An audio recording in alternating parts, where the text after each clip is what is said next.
Havia um nome que ainda ecoava entre os corredores das primeiras igrejas, um nome que fazia os inimigos tremerem e os fiéis dobrarem os joelhos, e João, o discípulo amado. Não era apenas por sua proximidade com o Messias, nem por suas cartas cheias de luz e advertência. Era porque, entre todos os homens que caminharam com Cristo, João foi o que enfrentou o impossível e saiu ileso, marcado não por feridas, mas por glória. Antes do óleo ferver. Antes das correntes romanas apertarem seus pulsos. Antes da ilha de Patmos o engolir em solidão, havia um jovem. Um pescador de sangue ardente. Filho de Zebedeu, irmão de Tiago, João não era um homem comum. Quando ainda caminhava pelas margens do mar da Galileia, seus olhos já ardiam por algo maior do que redes e peixes. E quando Cristo o chamou, ele não hesitou. Deixou tudo. Barco, pai, mar. Porque havia algo na voz do Mestre que fazia o mundo inteiro silenciar. Nos primeiros anos, João andava com passos firmes ao lado de Jesus. Era o mais jovem entre os 12, mas sua alma carregava um peso que poucos suportavam. Presenciou milagres que o mundo jamais entenderia e mortos levantando-se ao toque da palavra, olhos cegos se abrindo como janelas diante do sol, corações endurecidos se desfazendo em lágrimas. João viu tudo isso e mais. Mas não foi isso que o moldou. O que o transformou foi estar perto de Jesus quando todos fugiram. Naquela noite escura do Getsemane, quando o mundo espiritual parecia rasgar-se, João estava ali. Quando Pedro negava e Judas traía, João estava ao pé da cruz. Enquanto os outros se escondiam, João segurava as mãos trêmulas de Maria, a mãe de Jesus, ouvindo os últimos suspiros do Nazareno que mudaria a eternidade. E ali, naquele monte ensanguentado, recebeu uma missão que nenhum outro recebeu: eis aí tua mãe. Era como se Jesus lhe confiasse o que de mais sagrado restava. Mas o tempo, cruel como é, não perdoa nem mesmo os santos. Os dias se tornaram anos, os anos se tornaram lutas, e as lutas se tornaram perseguições. A fé que antes se espalhava como fogo, agora era sufocada por espadas e decretos imperiais. O Império Romano, faminto por controle, via nos cristãos uma ameaça. E entre todos os pregadores, havia um cuja voz ainda era ouvida por multidões, e mesmo em silêncio. João. Roma decidiu que ele precisava ser calado. Domiciano, o imperador que exigia adoração como se fosse divino, não aceitava resistência. Seus olhos estavam sobre João, o velho apóstolo que ainda falava de um rei crucificado que prometia a vida eterna. Diante de tantos deuses falsos, João pregava o único Deus verdadeiro. E por isso, foi chamado ao centro do império, julgado como herege, e sentenciado a uma morte que faria qualquer coração gelar. No centro de um coliseu lotado, o velho apóstolo foi arrastado em correntes.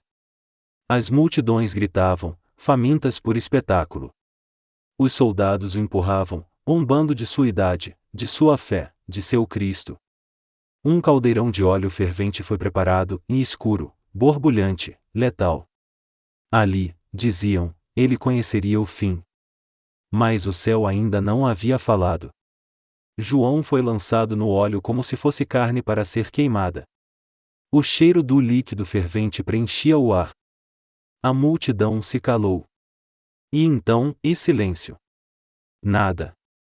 O corpo não gritou. A pele não se contorceu. Os cabelos não chamuscaram. Dentro da morte líquida, havia vida. Uma presença invisível, mas palpável. João abriu os olhos.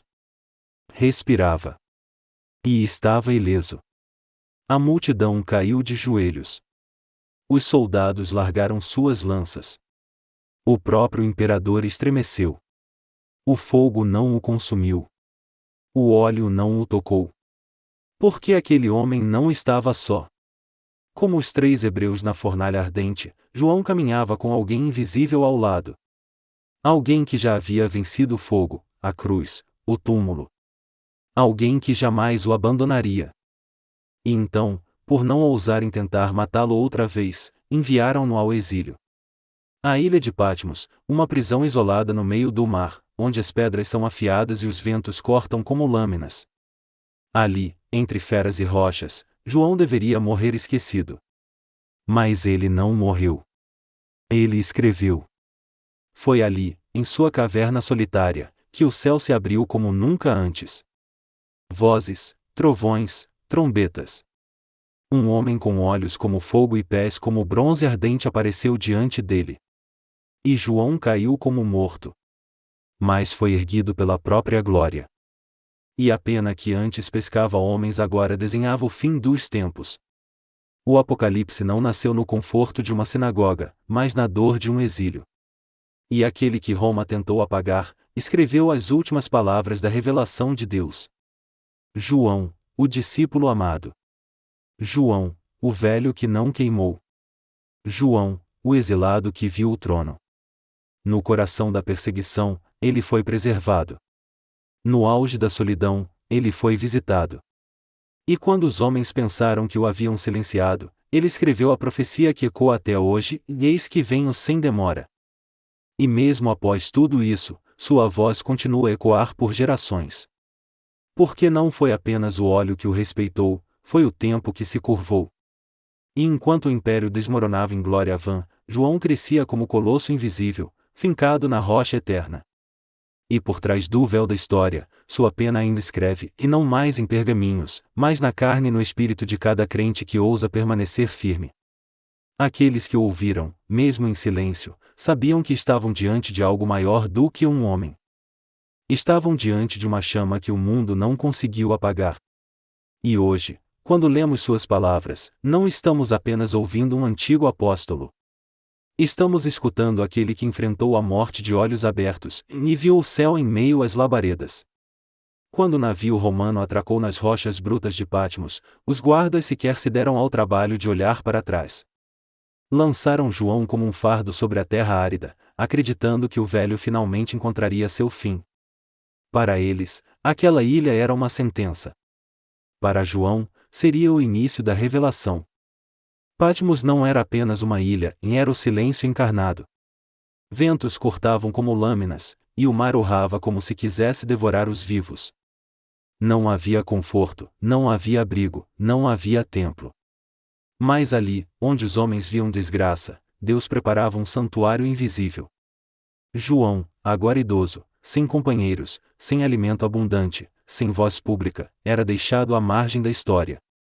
Mas foi nesse esquecimento terreno que o céu decidiu falar mais alto.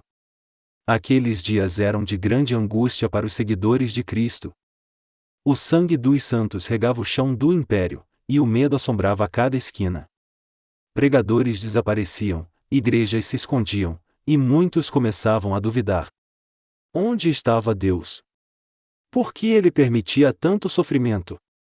Por que os justos eram esmagados enquanto os ímpios reinavam? João sabia dessas perguntas. Ele próprio as gritara ao céu mais de uma vez. Mas agora, em Patmos, o silêncio de Deus se rompeu. Não com explicações teológicas ou respostas fáceis, mas com visões. Visões que arrancavam o véu entre o céu e a terra. Visões que mostravam que por trás de cada lágrima havia uma promessa, e por trás de cada martírio, um trono. Certa noite, enquanto o mundo dormia e as estrelas pareciam suspensas sobre a água, João ouviu um som como de trombeta, cortando o ar. Ele caiu ao chão, tomado por um temor que nem o caldeirão de óleo conseguirá causar. Porque aquilo não era humano. Era divino. Era a voz de aquele que vive pelos séculos dos séculos. Eu sou o Alfa e o Ômega, disse a voz. Aquele que era, que é e que há de vir. E João, com os olhos espirituais abertos, viu. Viu aquele cujos olhos eram como chamas e cuja voz era como o som de muitas águas. Viu candelabros, estrelas em mãos, espadas saindo da boca, e anjos em prontidão. O tempo dobrava os joelhos diante daquela revelação. Era o Cristo glorificado. Não o carpinteiro. Não o homem da cruz. Mas o Senhor do universo, resplandecente como o sol em seu auge. Aquele que venceu a morte, que andou no meio das igrejas, que sondava corações. E foi a esse João que ele confiou 7 cartas. 7 mensagens às 7 igrejas da Ásia. Advertências, conselhos, promessas e palavras que atravessariam milênios até alcançar os corações da última geração. João escrevia com lágrimas nos olhos. Suas mãos trêmulas seguravam a pena como quem segura uma espada. A cada palavra registrada, ele ouvia o peso da eternidade sussurrando atrás de cada letra. Porque aquele não era apenas um relato místico. Era uma convocação à santidade. Um chamado urgente à vigilância. E então, como se a própria eternidade se abrisse diante dele, João foi arrebatado. Em espírito, viu o trono de Deus. Um trono envolto em arco-íris, relâmpagos, trovões, miríades de anjos, 4 seres viventes que não cessavam de clamar: Santo, Santo, Santo é o Senhor. E 24 anciãos que lançavam suas coroas ao chão, em adoração. João não estava mais em Patmos. Ele estava na sala do trono. Ali, ele viu o cordeiro que parecia ter sido morto, mas estava de pé.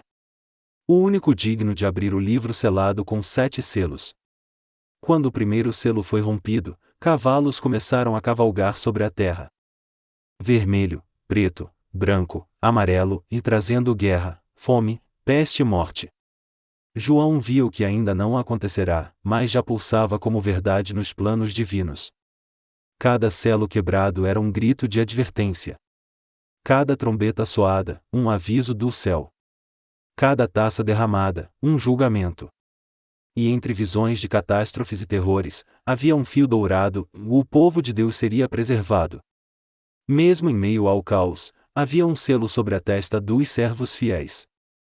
Mesmo em meio às pragas, havia esperança para os que não negassem o nome do Cordeiro. João viu bestas emergirem do mar e da terra.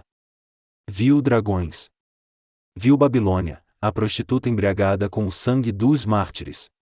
Viu reis se curvando ao engano, multidões adorando a mentira. Mas também viu um exército vestido de branco, incontáveis como a areia do mar, que seguiam o Cordeiro por onde quer que ele fosse. Essas visões não eram alucinações. Eram verdades espirituais. Eram mapas escatológicos. E João, mesmo velho, mesmo cansado, mesmo exilado, escreveu. Escreveu porque sabia, e as palavras que saíam de sua pena não eram suas. Eram do Espírito. Eram eternas. E um dia, elas alcançariam olhos como os seus, corações aflitos, igrejas vacilantes, e reacenderiam a fé. E assim ele continuava. Cada dia em Patmos era uma nova página. Cada noite, uma nova visão. Não havia público, não havia púlpito, não havia glória humana. Mas havia Deus. E isso bastava. E enquanto os imperadores morriam, e os palácios ruíam, e os exércitos se dissipavam, a palavra escrita em Patmos ganhava força. Porque ela era a semente eterna. Germinava em tempos de paz e em tempos de guerra. Alimentava mártires e fortalecia missionários. E até hoje, o que João viu naquele exílio ainda nos sacode. O homem que não queimou também não se calou. E mesmo quando o mundo tentou silenciar sua voz, ela se ergueu como um trovão. Porque quem escreve por revelação do céu jamais será esquecido pela terra. João, o exilado. João, o profeta. João, o homem que viu o fim e permaneceu firme. O tempo, para João, já não era mais o mesmo. Os dias em Patmos corriam como rios invisíveis, misturando o terreno e o eterno. A cada revelação, uma parte sua se despia do mundo e se aproximava do céu. A carne se tornava frágil, mas o espírito ardia como fogo incessante. O homem que caminhara com o Messias, que ouvirá a respiração de Deus encarnado, agora se tornava o eco final da geração apostólica. Todos os outros já haviam partido, e uns crucificados, outros decapitados, apedrejados, traspassados por espadas. Mas João permanecia. Não por força própria, mas porque ainda havia algo a ser dito. Em suas memórias, a voz de Jesus ainda era viva. Ele se lembrava do olhar firme, do toque terno, das palavras que tinham o poder de curar doenças e confrontar reis. Lembrava-se de quando reclinou a cabeça sobre o peito do Mestre na última ceia, e naquele momento íntimo, ouviu os batimentos do coração que carregava a salvação do mundo. Aquele era o mesmo coração que pulsava agora através das visões, revelando ao velho apóstolo os últimos capítulos da história da humanidade. Mas nem só de visões vivia João. Sua vida também era feita de resistência. A velhice pesava sobre seus ombros, e a solidão era como um companheiro silencioso. Mesmo assim, ele orava. Mesmo assim, ele escrevia. Mesmo assim, ele adorava. A caverna onde habitava tornara-se um altar, e suas palavras ecoavam como salmos, profecias, advertências. Ele era um homem partido pelo tempo, mas inteiro em Deus. Em certo momento, o Espírito lhe mostrou a Nova Jerusalém. Uma cidade que não precisava de sol, pois o próprio Deus a iluminava. João viu os portões de pérolas, as ruas de ouro, o rio cristalino que fluía do trono, e as árvores da vida, cujas folhas curavam as nações. Era o paraíso restaurado, o Éden definitivo, o destino dos justos. Cada detalhe daquela cidade sagrada era mais real do que qualquer templo de pedra. Ali, não havia pranto, nem dor, nem morte. Tudo havia passado. Tudo havia sido feito novo. Foi nessa visão que João entendeu: o sofrimento do presente não era digno de ser comparado com a glória por vir. E isso não era apenas teologia, era consolo. Era ânimo. Era o fio que sustentava sua alma quando as noites pareciam longas demais. Deus lhe mostrava o fim para que suportasse o presente. E mostrava o triunfo da eternidade para que os que viessem depois dele soubessem, e vale a pena permanecer fiel. Os dias se arrastavam na ilha. Às vezes, nenhum som além das ondas. Às vezes, o Espírito o arrebatava em visões. Ele não sabia quando seria o fim. Não sabia se veria Éfeso novamente. Mas sabia que sua missão estava quase cumprida. E então, escreveu as últimas linhas do Apocalipse como quem sela um pacto com as gerações futuras, e aquele que testifica estas coisas diz: certamente cedo venho. Amém. Ora vem, Senhor Jesus. Era mais do que uma conclusão. Era um clamor. Um suspiro de quem ansiava pela redenção final, mas também uma proclamação de certeza: e ele virá. Nada poderá deter o avanço do plano divino. Nenhum império. Nenhuma perseguição. Nenhuma morte. Aquele que venceu o túmulo voltará em glória, e João, mesmo velho, mesmo exilado, mesmo cansado, foi o escolhido para anunciar isso ao mundo. O imperador Domiciano, que o havia condenado, morreu. Como todos os homens que se elevam contra Deus, também caiu. E com sua queda, veio a libertação de João. Não pelas mãos dos homens, mas pelo tempo perfeito de Deus. O velho apóstolo deixou Patmos e retornou à cidade de Éfeso, onde fora pastor e mentor por tantos anos. Lá, reencontrou os poucos discípulos que restavam. Mas já não era o mesmo. Agora, João era lenda viva. Carregava no olhar a profundidade de quem viu o céu. Na pele, as marcas da sobrevivência. Na voz, a autoridade de quem caminhou com Deus. Não pregava com gritos, mas com silêncio. Não convencia com debates, mas com amor. Era carregado até as reuniões da igreja, pois seus joelhos já não o sustentavam. Mas quando falava, todos se calavam. E seu único sermão era repetido vez após vez: filhinhos, amai-vos uns aos outros. João sabia que o tempo se esvaía. Sabia que a eternidade se aproximava. E sua mente, embora envelhecida, ainda recordava cada detalhe do Mestre. As parábolas. Os milagres. Os sorrisos. As lágrimas. Os cravos. O sepulcro vazio. A ascensão. Tudo ainda estava vívido dentro dele, como fogo que nunca se apaga. E então, quando sua missão foi enfim cumprida, João descansou. Não em uma cama de ouro, não em um palácio terreno. Mas nos braços daquele a quem amara até o fim. Morreu em paz. Sem espada. sem fogueira, sem cruz. O único dos apóstolos a partir por causas naturais. Como se Deus dissesse: naquele que viu tudo, agora haverá a eternidade. E assim terminou a história do homem que não foi consumido pelo óleo, nem silenciado pela prisão. Aquele que viu a cruz de perto e também o trono de longe. João, o apóstolo amado. O último eco de uma geração que caminhou com Deus. E cujas palavras ainda hoje sussurram às nossas almas: bem-aventurado aquele que lê e os que ouvem as palavras desta profecia. A história de João não termina com sua morte, porque os ecos de sua fidelidade ainda ressoam nos corações dos que buscam a verdade. Sua vida foi como uma tocha acesa na escuridão da perseguição, um clarão de esperança que rompeu séculos de silêncio. João não deixou apenas palavras escritas. Deixou uma herança espiritual que moldou a identidade da igreja primitiva e continua a moldar cada geração que se curva diante da glória de Deus. Em Éfeso, após o retorno do exílio, João foi recebido como um milagre vivo. Muitos queriam ouvir suas histórias sobre o Cristo encarnado. Outros desejavam apenas estar perto dele, tocar suas mãos, escutar sua voz. Para alguns, ele era uma prova viva de que Deus intervém no tempo dos homens. Para outros, era o reflexo de uma fé inquebrável. Mas para todos, João era uma ponte entre o céu e a terra. As igrejas da Ásia Menor, fortalecidas por suas cartas e advertências, viam nele não apenas um líder, mas um pilar. E mesmo sem a força da juventude, sua presença bastava para reacender os corações. Não era necessário que gritasse.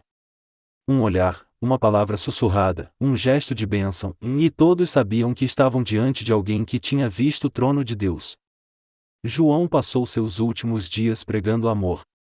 Não o amor fraco e emocional de palavras vazias, mas o amor que resiste à perseguição, que perdoa em meio à injustiça, que permanece fiel mesmo diante da morte. Seu sermão mais repetido, "Ei filhinhos, amai-vos uns aos outros", não era fruto de teologia abstrata, mas o resultado de quem viu o Filho de Deus sangrar na cruz e ainda assim perdoar. Foi esse amor que sustentou João quando todos os seus companheiros tombaram. Foi esse amor que o fez suportar o óleo fervente sem maldição nos lábios. Foi esse amor que o ergueu em Patmos e lhe mostrou os céus. E é esse mesmo amor que, séculos depois, ainda queima no coração dos fiéis que leem suas palavras e seguem seus passos. A tradição conta que João viveu até uma idade avançada, e mesmo quando seu corpo já não podia sustentar longas viagens ou grandes discursos, ele ainda pedia para ser levado às reuniões dos cristãos. Lá, sentado no meio da congregação, repetia sempre a mesma frase, como um legado que desejava gravar na alma de cada crente: amai-vos uns aos outros. Parece simples. Mas essa frase carrega a síntese de toda a fé cristã. João entendeu que os milagres podiam cessar, os dons se calar, os apóstolos morrer. Mas o amor era eterno. Era o vínculo da perfeição. Era a imagem do próprio Deus, pois Deus é amor. Com sua morte tranquila, João encerrou o ciclo apostólico. Mas sua influência se tornou ainda mais poderosa após seu descanso. Suas epístolas ecoaram entre as igrejas como advertências e consolos. O evangelho que escreveu, com sua profundidade espiritual, tornou-se uma âncora para os tempos de crise.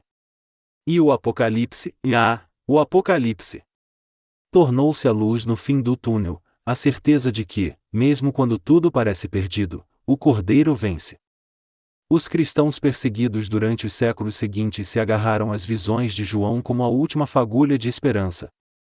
Em meio às arenas, nas masmorras, sob o açoite dos imperadores cruéis, muitos repetiam suas palavras: ao que vencer, eu lhe concederei que se assente comigo no meu trono. O velho apóstolo, mesmo morto, ainda falava. Ainda confortava. Ainda animava os soldados espirituais do reino. E hoje, sua vida continua sendo uma resposta contra o ceticismo, contra a frieza espiritual, contra a indiferença. Quando se duvida da fé, João é um lembrete. Quando o medo tenta dominar, João é uma prova viva de que o fogo pode queimar tudo e menos a fé verdadeira. Quando o mundo tenta silenciar os profetas, João se levanta da história e grita com sua vida: a palavra não pode ser apagada. João não teve um túmulo celebrado. Não foi canonizado com pompas nem transformado em ídolo. Mas foi um homem inteiro diante de Deus. Um servo fiel até o último sopro. Um mensageiro das profundezas do céu. E por isso, sua história jamais morrerá. Sua herança. Um evangelho que revela o Cordeiro. Epístolas que exortam ao amor. Uma profecia que anuncia a vitória final. Mas acima de tudo, um exemplo. Um farol. Um espelho para os que ainda lutam na fé. E enquanto os séculos passam, enquanto os reinos deste mundo caem, enquanto a humanidade se debate entre guerras e dúvidas, a voz de João permanece, clara, firme, eterna. Um testemunho de que, mesmo quando tudo é tirado, Deus é suficiente. Hoje, ao ouvirmos sua história, somos convidados a não apenas admirá-lo, mas imitá-lo. A andar como ele andou. A crer como ele creu. A amar como ele amou. Porque o mundo não precisa de mais palavras vazias. Precisa de homens e mulheres que vivam como João viveu e queimando por dentro, mesmo quando o mundo tenta apagar a chama. E se em algum momento a vida nos lançar em caldeirões de dor, em ilhas de exílio, ou em silêncios profundos, que possamos lembrar, aquele que viu o trono, aquele que sobreviveu ao fogo, aquele que escreveu a última revelação e era feito da mesma matéria que nós. Carne, sangue e espírito. Fé. Que sua história seja não apenas contada, mas vivida. Que seu legado não fique em livros, mas em atitudes. E que, como João, sejamos conhecidos não por cargos ou conquistas, mas por sermos aqueles a quem Jesus confiaria sua mãe. Aqueles que ele chamaria de amigos. Aqueles que ele levaria ao céu em visões. Aqueles que, mesmo no fim, ainda teriam algo eterno a dizer. Amai-vos uns aos outros. Essa é a última chave. O selo da fé. O começo da eternidade.